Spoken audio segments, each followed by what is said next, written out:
Welcome. This is a special edition of the Fear No Video 21 Day Masterclass, and I'm really excited that you all are here. I'm in a hotel right now, decided to work from the beach today, and so hopefully the sound is okay, everything looks okay. I don't have my normal setup, and if you're in the Fear No Video Facebook group, then you saw the picture with my setup, which my laptop is on top of my suitcase right now. It's really, it's jacked up, but we're here. So we have a lovely guest today, Michelle Williams. I'm so excited that you're here. Michelle, why don't you tell us, who you are, who you serve, and we're gonna jump right in with some questions. Sure. So thank you so much for having me. It is a pleasure to talk to you. I know that we really hit it off when we did some of the pre-conversation. Indeed. It's really great to just be with people that can talk business. Um, and that get it right. We're in the game here, and so that is so important.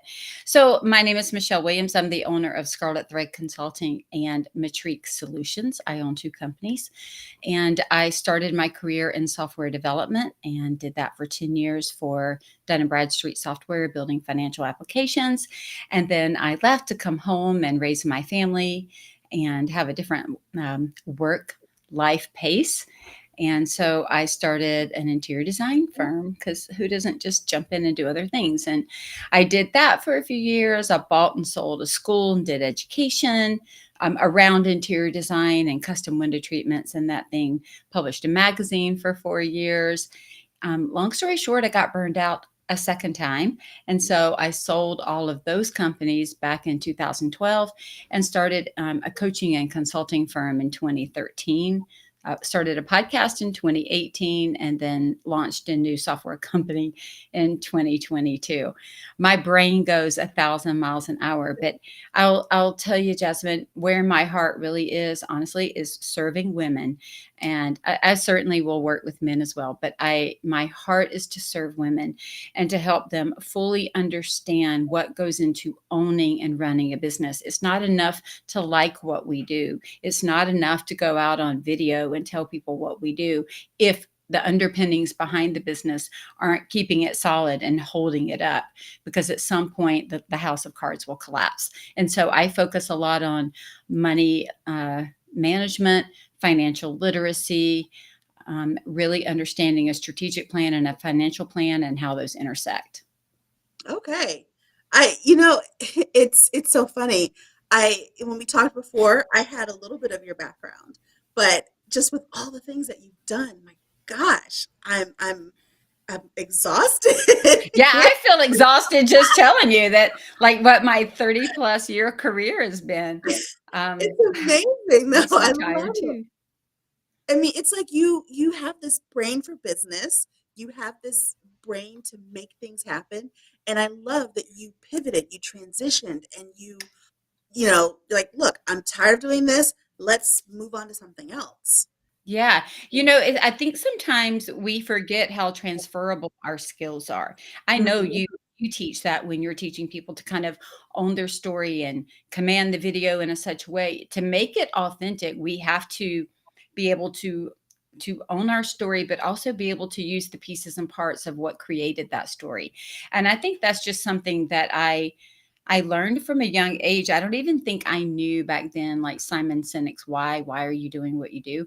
Mhm. And of course, it had been around even before Simon kind of capitalized on it. But I always kind of knew kind of what I wanted to do and put out into the world. I love empowering women. That just is my jam, because if they're empowered, the way I look at it is families are empowered, and now the next generation is empowered. Not that we wouldn't empower men too. Certainly we'll teach everybody, but I think around the idea of business and money, women are lagging behind.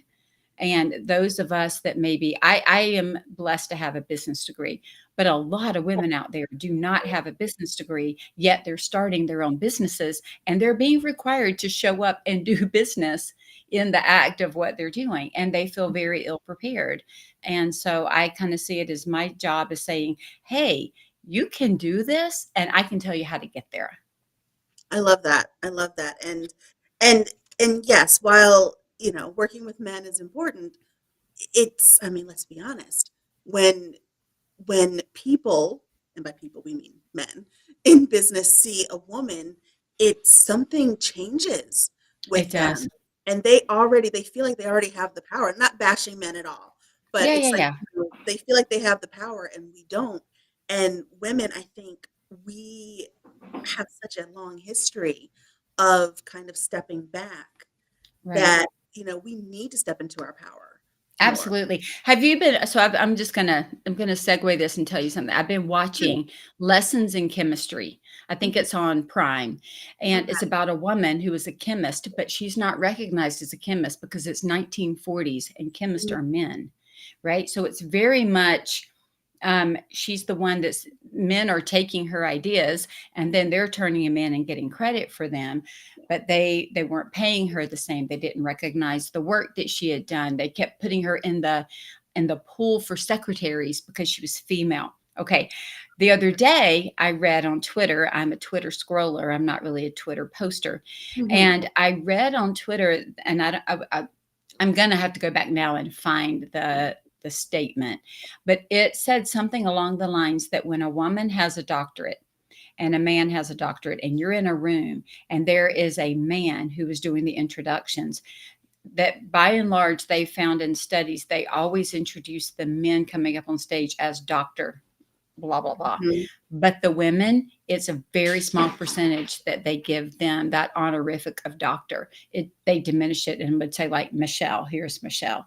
Yeah. Yet women who are in the position of announcing or calling someone up, 100% across the board add the honorific title to everybody.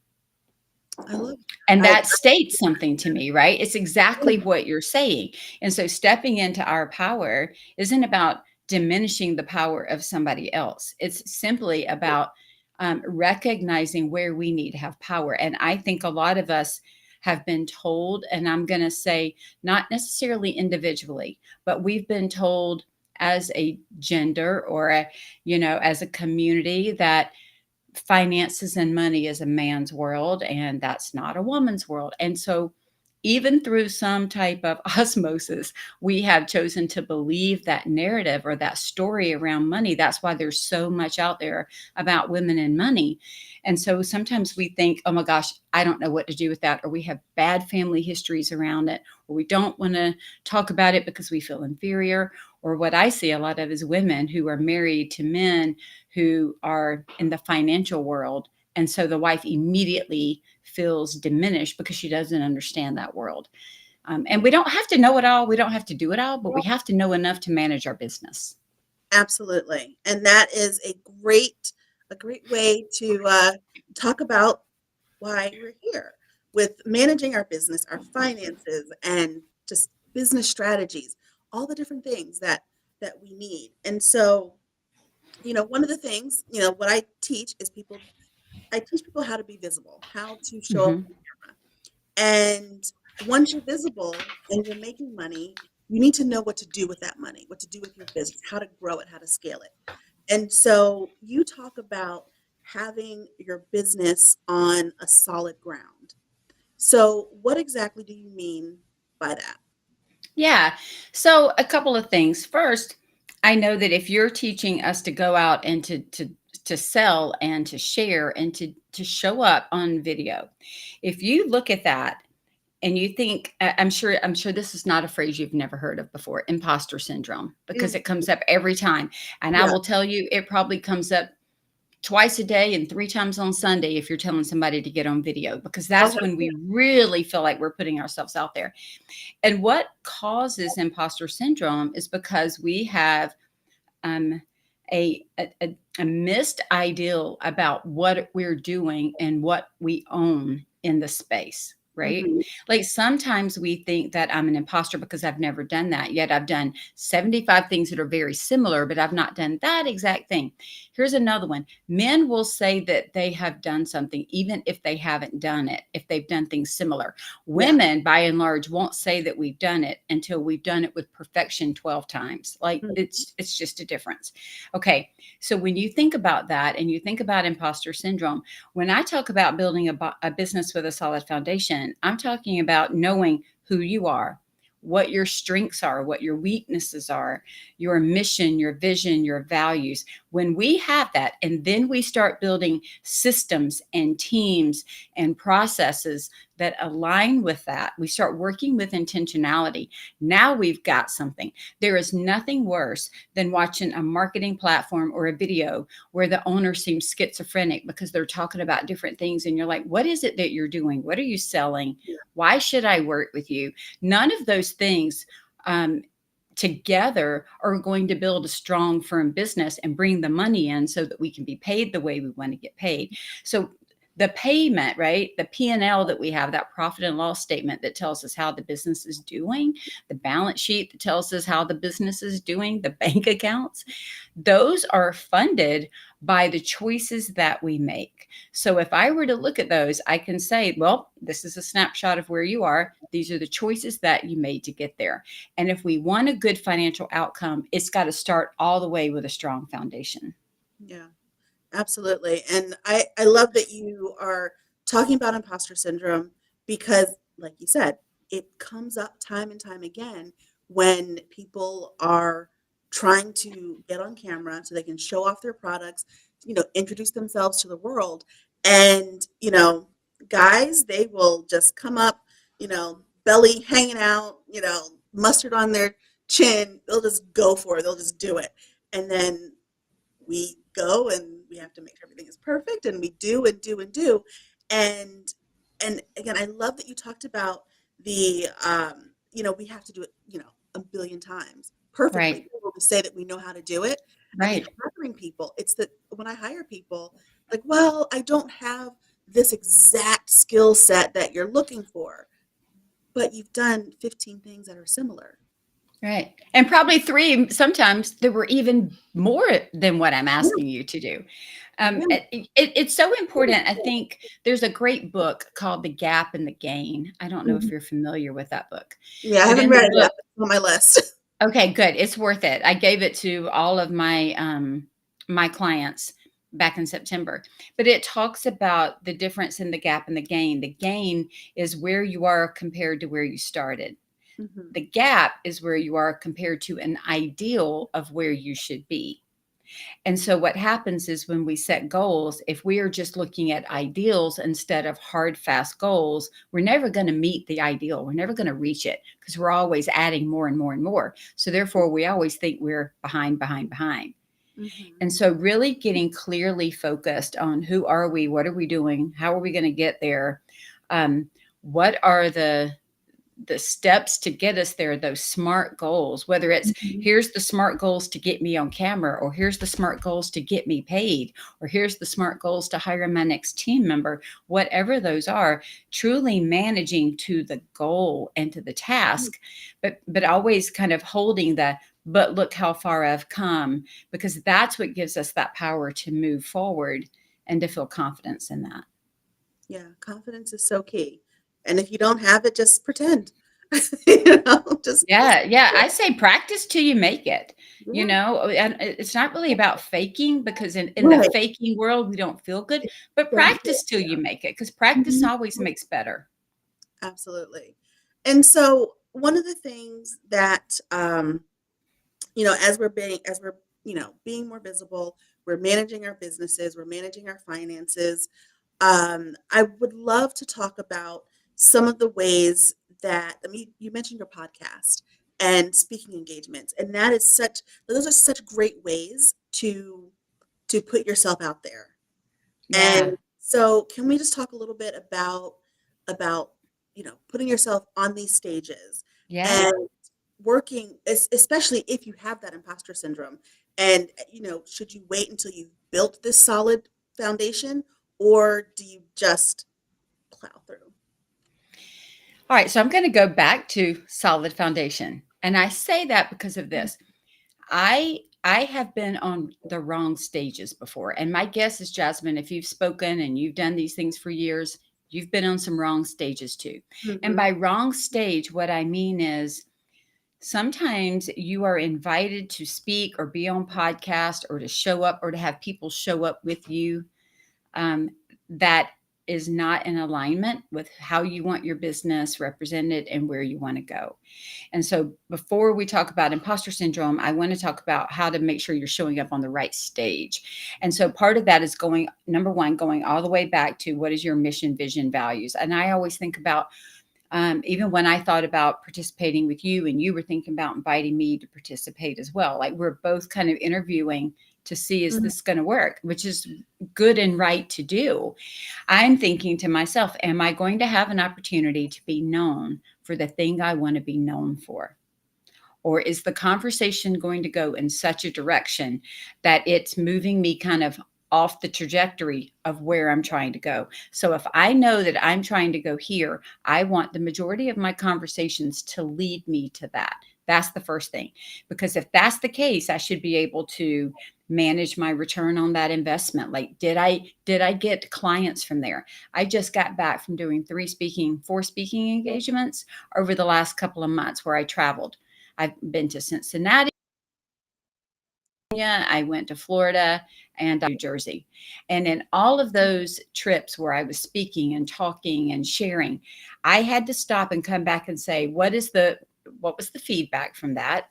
Were Mhm. my ideal clients? There are people that I could really affect change in their life and their business that I think were perfectly suited to work with me, maybe not immediately, but over some point in time.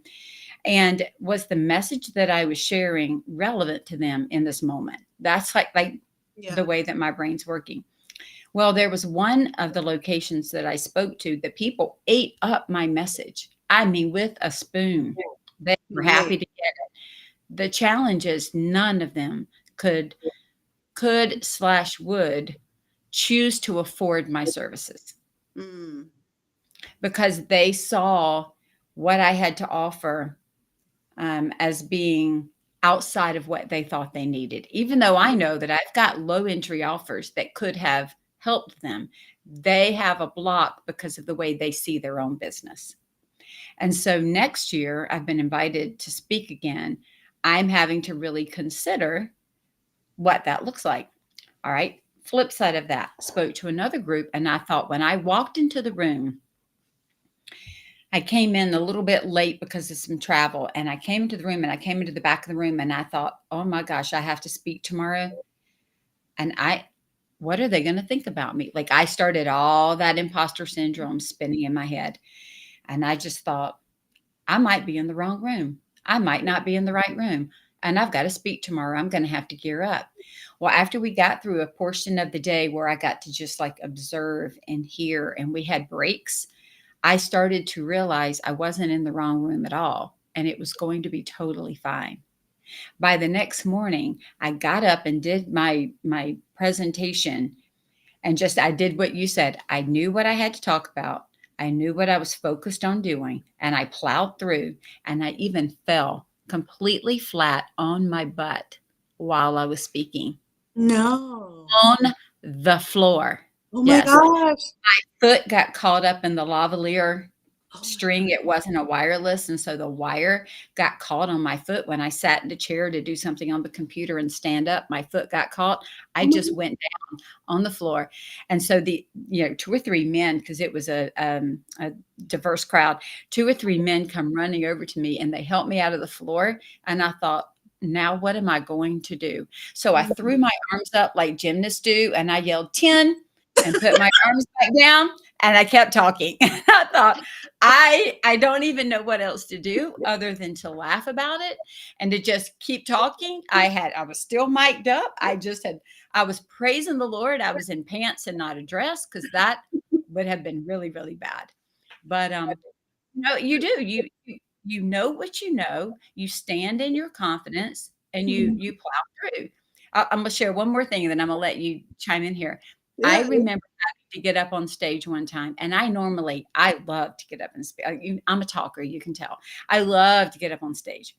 Well, for some reason, before I was having to give this keynote, my stomach is rumbling, my heart's racing. I'm thinking, I'm going to be ill. I'm going to be ill. I'm going to be ill. And then I remembered the statement that says the feelings of excitement and the feelings of fear are the same in your body. Like Mhm. my body doesn't recognize, oh, that's happy, excited cortisol versus that's fear cortisol. So I put on some hype music and I Mhm. started dancing, thinking this is energy and excitement. And then I was able to do my speech and enjoy myself. But part of it's talking yourself into what you're doing and how you're doing it, but always try to stand on the right stage because those are the ones that make you money. Absolutely, absolutely. I mean, you can't go to everybody.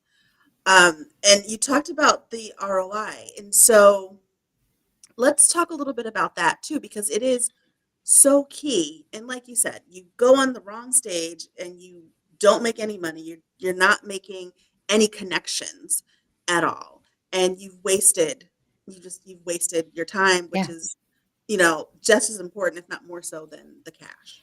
Right. So how can you talk about, how you deal with the finances of being on someone's stage and travel and even like getting paid to speak? Yeah.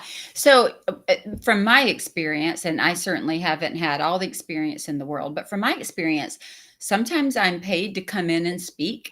So I'm paid a fee to come in and speak, and they cover my travel, my food, my lodging, and all those things. Some other events that I go to, um, they pay you less amount of money, or they might give you a hotel room, or sometimes I pay my own way there, and then they pay for something else. So it's always kind of a conversation. The thing that I always like to ask, though, is if I am speaking on a stage, are we pitching from the stage or are we finding another way to share what we do and how we do it? Because sometimes you're not allowed to pitch from the stage, meaning Yeah. give an offer or tell people about what you're doing. It kind of has to be a little bit more less salesy, right? More educational. So I'm usually asking what is it that we're doing here? And that kind of informs how I get paid and how I don't get paid, Yeah. or how I manage around the money. But let's say, for example, that I'm paying my way there. Mhm. Just because I'm trying to get there, I'm trying to build my business, and they don't have the funds for that. But maybe they give an honorarium, or they'll give you a hotel room or something. Well, first of all, I want to have an idea of what am I trying to get out of this particular event? Like, what is it trying to do for my business? I've started going to trade shows now, since I have Huh. a software company, and so Yeah. that's speaking. It's a lot of one-to-one speaking, right? As the people are coming through a vendor floor, but it's slightly different than being up on a stage where you're doing full-on presentations. So I'm asking myself, you kind of hit on it.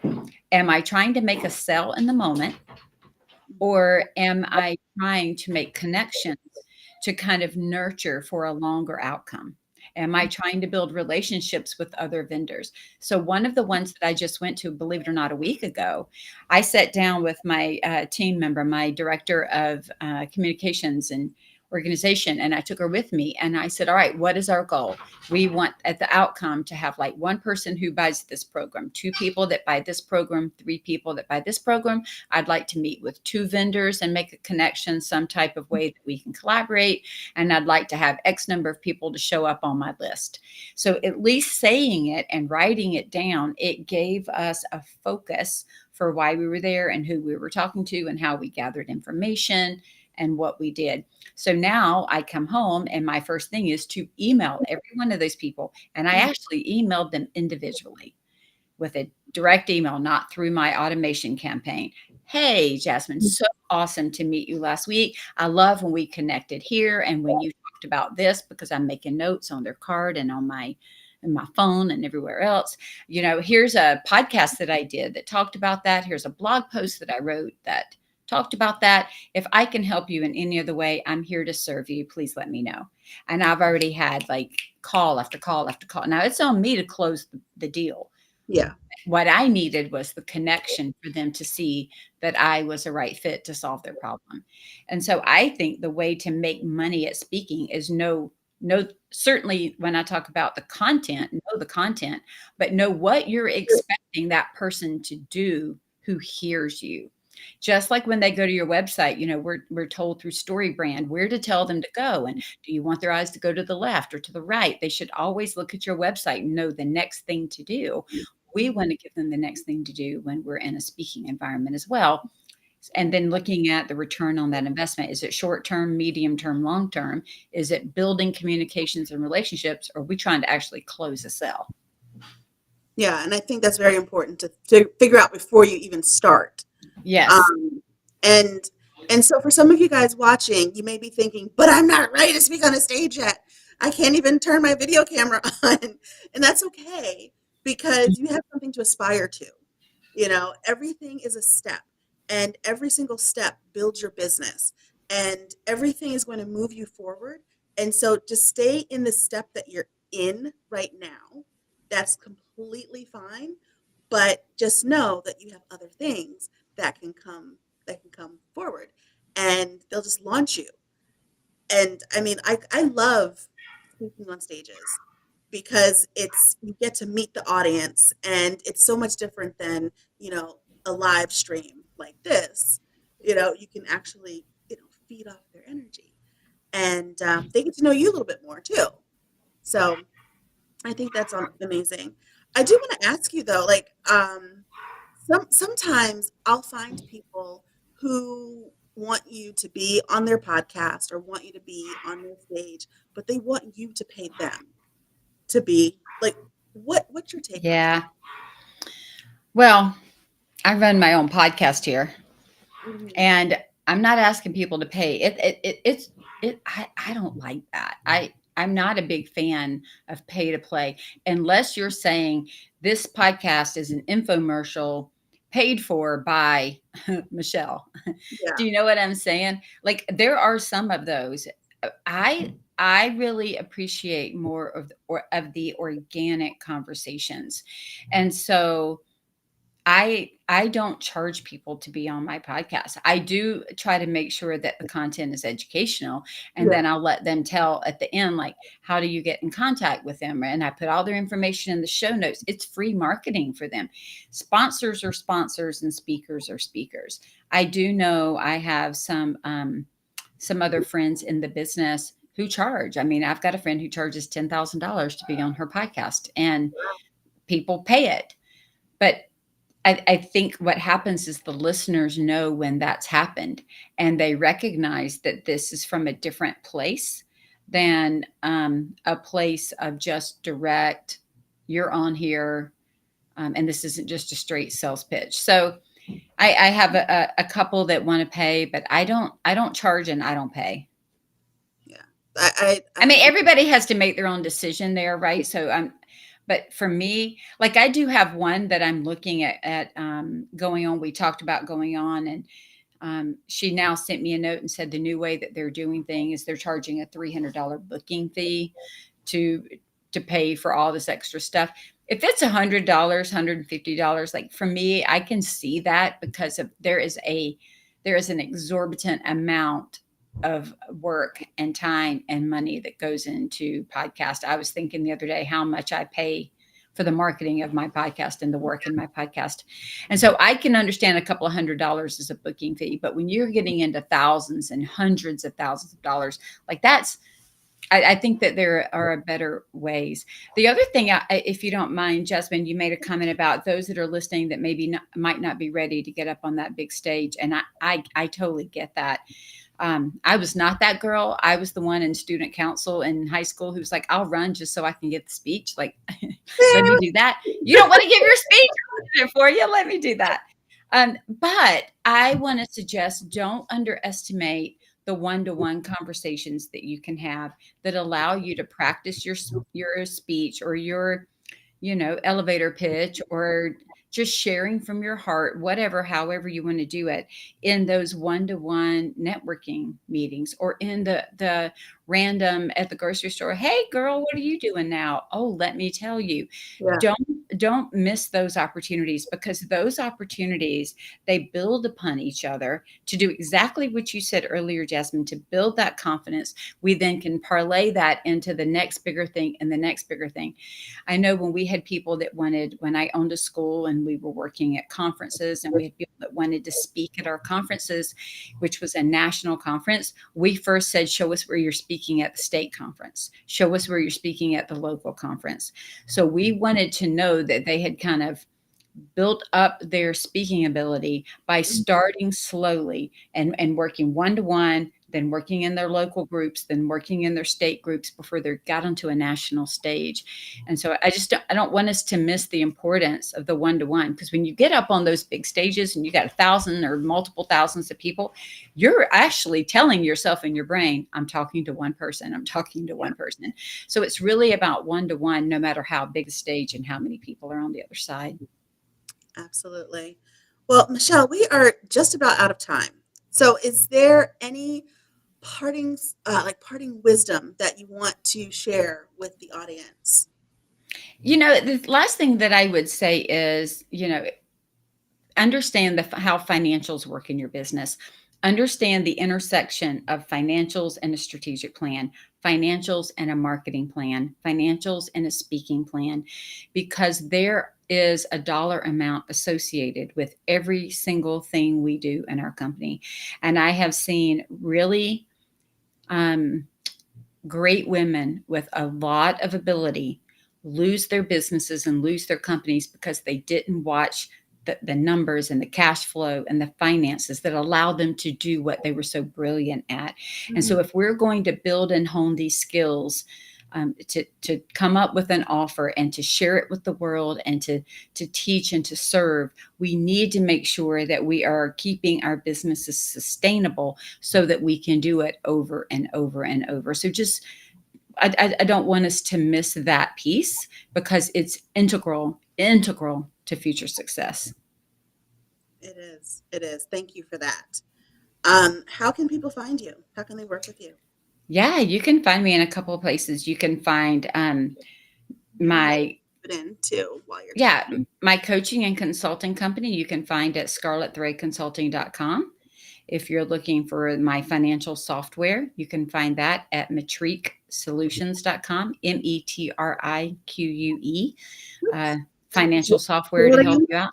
Scarletthreadconsulting.com, yep, and metriquesolutions.com, METRIQUE. And if you guys want to listen to a podcast totally free, it's called Profit is a Choice, PROFIT. Profit is a Choice. Was it solution or solutions? Solutions. Okay. .com. Okay. And the podcast, Profit is a Choice, right? You got it. Yep. Oops. And just the idea behind that in a sentence is, every choice and decision we make leads us towards profit or away from it. And my goal is for us to move towards profitability. Yes.